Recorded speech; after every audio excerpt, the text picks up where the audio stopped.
La nouvelle conscience, le commencement. Jour 34. Y a-t-il nécessairement de la violence dans le combat ? Le combat, le combat, le combat. C'est un terme que toi seul définis. En as-tu conscience ? N'essaie pas de répondre, mais écoute.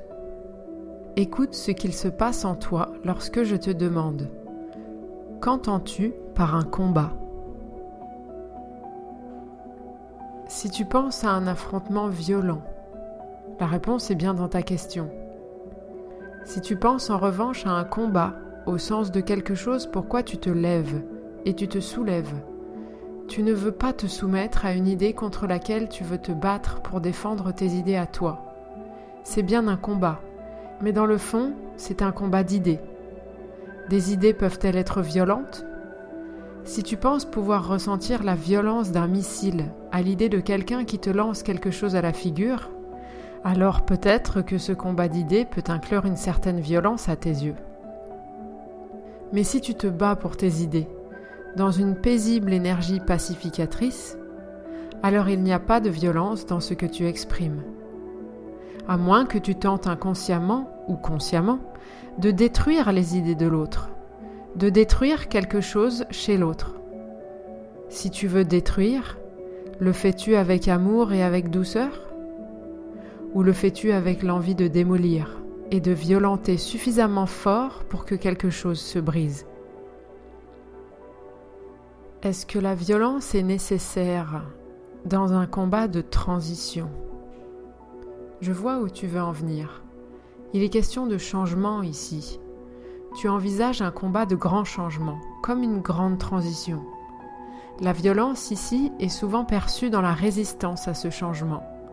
Un changement s'opère, mais ton esprit, limité par ses perceptions, se met à résister, souvent par peur de ce qu'il ne perçoit pas, par peur que quelque chose lui soit enlevé, qu'il y ait une perte, une souffrance, une infamie, une partie qui soit oubliée peut-être. Malheureusement, tant que vous considérez le changement comme quelque chose à craindre, vous risquez de vous en sortir un peu violenté. Ce sont vos pensées erronées ou vos attachements du passé qui vous donnent cette impression. Parfois c'est vrai, des personnes sont tuées, mais vous considérez que cela n'était ni leur choix, ni le plus grand bien. Or, c'est un choix de penser cela. Oui, je sais, vous pensez parfois que certains sont au pouvoir et peuvent vous exterminer ou faire des choix pour vous priver de vos libertés. Mais un jour, vous comprendrez. Vous comprendrez que ce pouvoir que vous leur attribuez, c'est bel et bien vous qui leur accordez. C'est vous qui considérez qu'ils ont tout ce pouvoir qu'en fait ils n'ont pas. Petit à petit, vous leur avez donné. Petit à petit, vous continuez à leur donner. Ce n'est pas nécessairement en vous battant qu'ils auront moins de pouvoir sur vous. C'est au final en vous battant contre vos propres idées selon lesquelles ils ont le pouvoir sur vous que vous y arriverez. Car tant que vous le croyez, devinez. Ici aussi, n'essaie pas de répondre, mais écoute. Écoute ce qu'il se passe en toi lorsque je te demande « Contre quoi te bats-tu ? Contre quoi aimerais-tu ou crois-tu devoir te battre ? » Te rends-tu compte que celui d'à côté n'a peut-être pas du tout la perception que tu as toi de devoir te battre ainsi contre ce que tu définis toi-même comme tel ? Pourquoi cela, à ton avis ? Tu crois parfois que l'autre est inconscient, qu'il ferait mieux de se réveiller, de se dépêcher de se réveiller avant que quelque chose d'horrible ne lui arrive. Mais n'as-tu pas si souvent vécu ces moments où tes parents t'ont dit « Oh, fais attention à ceci ou à cela » et de ton insouciance invincible, tu pensais paisiblement dans ta tête qu'il ferait mieux d'économiser leur énergie puisque tu ne crains absolument pas ces choses-là qu'eux craignent pour toi. Eh bien, c'est un peu la même chose pour ce que tu crains au sujet des autres qui ne sont guère affectés par ce que tu crains pour eux. En revanche, tu sais aussi que parfois, tes parents t'ont tellement rabâché que tu ferais mieux de faire attention à ceci ou à cela, que finalement tu as fini par y croire et par devoir faire attention, alors qu'au départ tu savais pertinemment que cela n'avait pas d'importance pour toi. Alors oui, tu es bien embêté, car tu te demandes si tu dois informer les autres, les alerter, les mettre en garde, ou au contraire les laisser se débrouiller, les laisser dans leur fossé ou dans leur ignorance, et avancer sans trop savoir quoi faire de ce que tu sais et ou de ce que tu penses être la vérité. Eh bien regarde bien. Tu vas comprendre la différence essentielle à bien intégrer pour trouver comment te sentir bien aligné dans ce combat que tu sembles vouloir mener. C'est important car ton combat est important. Mais tu sens bien que si tu le mènes avec le mauvais alignement, tu risques de finir par te blesser. Comme lorsque tu fais des étirements ou de belles répétitions espacées, si ton mouvement n'est pas correctement aligné, tu risques de te blesser. Et ce n'est pas ce que tu veux. Et tu ne veux nuire à personne, ni à toi, ni à qui que ce soit. C'est bien clair pour toi et pour moi. Donc regarde bien. Toi, tu es. Toi, tu vois, tu sens, tu penses, tu entends, tu comprends. Et parfois, comme là, dans ce combat que tu sembles vouloir mener, tu as une certaine compréhension de la réalité. Tu sais, tu sens que quelque chose est important et est en train d'être joué. Ok. Maintenant, ce que tu combats, au fond, se joue entre toi et toi. Laisse-moi te montrer pourquoi. Quand tu es bien aligné, que tu sais, que tu es dans ta vérité, tu n'as pas besoin de le prouver. Tu n'as pas besoin de le démontrer. Tu n'as pas besoin de convaincre, ni de t'assurer que tous les autres comprendront la même chose que toi. Car au final, ce que tu veux, c'est bien le plus grand bien. N'est-ce pas ? Et crois-tu sincèrement que toi, de là où tu es, tu auras l'exact même chemin que tous ceux d'à côté pour te rendre au point d'arrivée ? Ce n'est pas une course comme un marathon où tout le monde aurait fait le choix de courir tous ensemble sur le même chemin, sur la même route, via les mêmes épreuves, dans le même ordre et tous ensemble. Sinon, ce serait comme une course où tu aurais tout intérêt à te dépêcher et à bien gérer tes propres ressources pour arriver au bout de ton propre marathon, idéalement avant les autres, donc probablement en évitant de t'occuper de tout ce dont eux, ils pourraient avoir besoin. C'est là que tu comprends un point important de ta contradiction. Le combat que tu sembles vouloir mener n'est pas un marathon. Est-ce que tu comprends ? Ce combat-là est un combat dans lequel chacun est sur son propre chemin, chacun sa propre route, chacun ses propres épreuves, chacun ses propres prises de conscience, chacun ses propres blessures, certaines d'autrefois, d'autres sur le moment. Donc tu ne peux pas chercher à rameuter tout le monde autour de toi, ni tenter de vouloir que tout le monde pense comme toi ou fasse comme toi. Ce n'est pas ce que tu veux, mais le comprends-tu vraiment ? Parviens-tu sincèrement à honorer cette partie de ta vérité ? Le combat n'est-il pas justement difficile dans ce que tu penses avoir raison, là où les autres auraient tort ? Qui qu'ils soient, entendons-nous bien.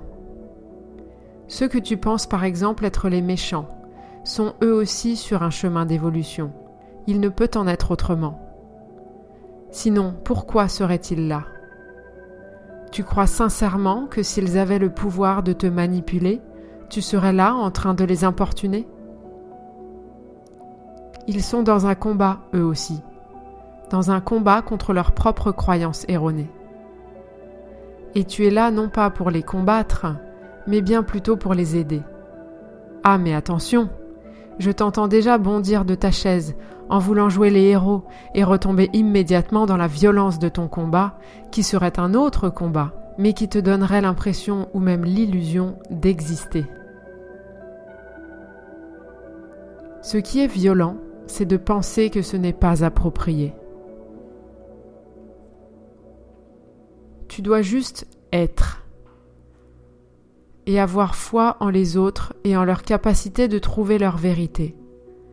Car c'est dans la vérité que les fausses idées ou les manipulations erronées seront dénoncées. Pour cela, tu cherches à faire émerger la plus grande vérité, celle qui rassemblera tout le monde dans la vérité.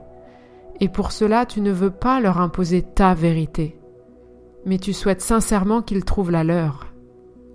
De cette façon, les fausses idées n'auront plus aucun esprit dans lequel se loger, et alors ceux que tu penses devoir déloger seront naturellement démystifiés, car ils n'auront plus de raison d'exister, plus de possibilité d'exister, car alors tous les esprits réunis le seront dans la vérité.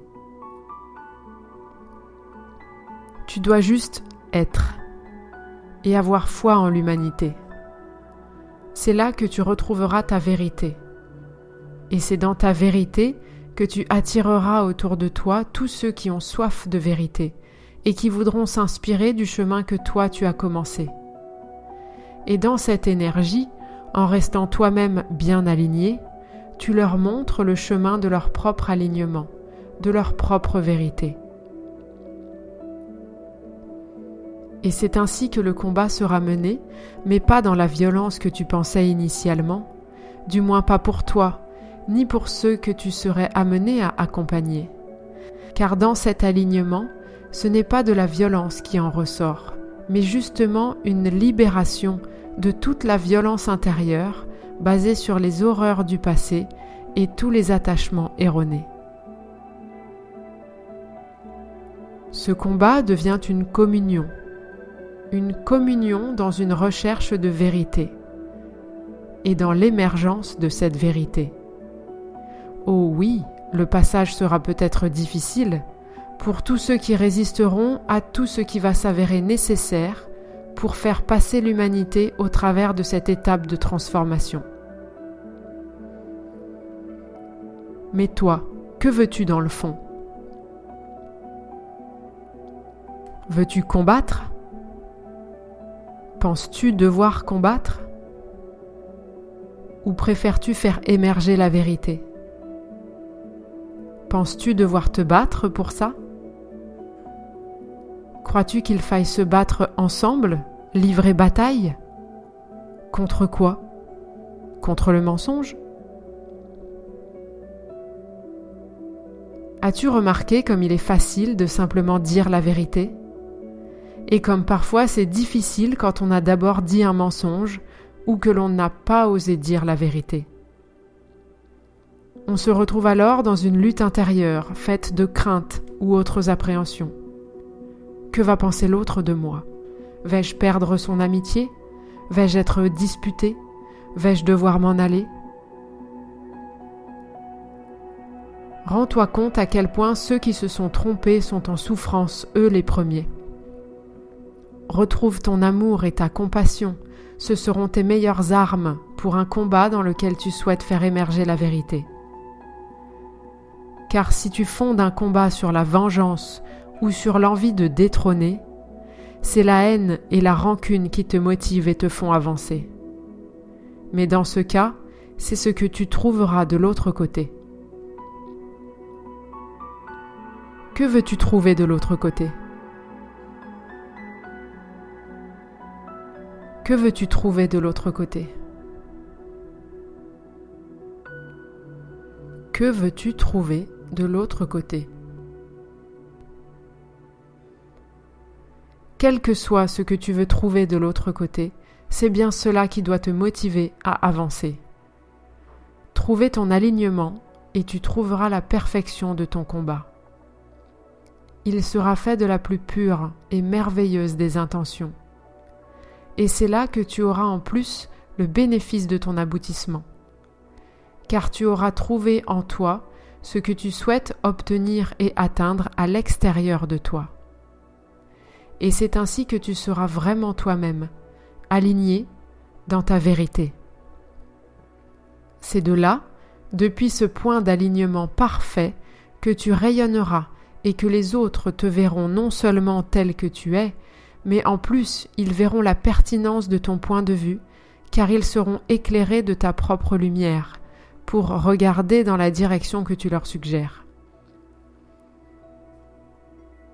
Et rappelle-toi bien que ta façon d'être en vérité n'est pas forcément la même que celle des autres, n'est même probablement pas la même que celle des autres. Alors sois bien attentive, sois bien à l'écoute de ce que te dit ta vérité à toi. Toi, seul, peux entendre et comprendre la vérité que tu dois et que tu veux exprimer. Tout comme la poupée qui t'explique le but de la création. Tu dois écouter au plus profond pour entendre quel est ton but à toi et ta façon de l'exprimer. Car quel que soit celui d'à côté, aussi ressemblant qu'il soit à ce que tu penses être, il n'est pas celui que tu es toi. Même s'il est toi, il n'est pas la même partie de toi. Donc sois. Sois toi, dans ta vérité, sans tes attachements du passé, sans tes fausses idées prédigérées, sans tes croyances de vérité, sans tes élans de vouloir dénoncer. Et le combat sera terminé. La vraie vie pourra enfin commencer. Je vous souhaite de faire bon usage de ces informations. Je suis Aline Dalbiez pour le projet Humanéon. Et si vous écoutez ce message, c'est que vous aussi, vous êtes prêts à commencer votre vraie vie et faire émerger la vérité. Rendez-vous sur humanéon.com pour poser vos questions et y trouver des réponses.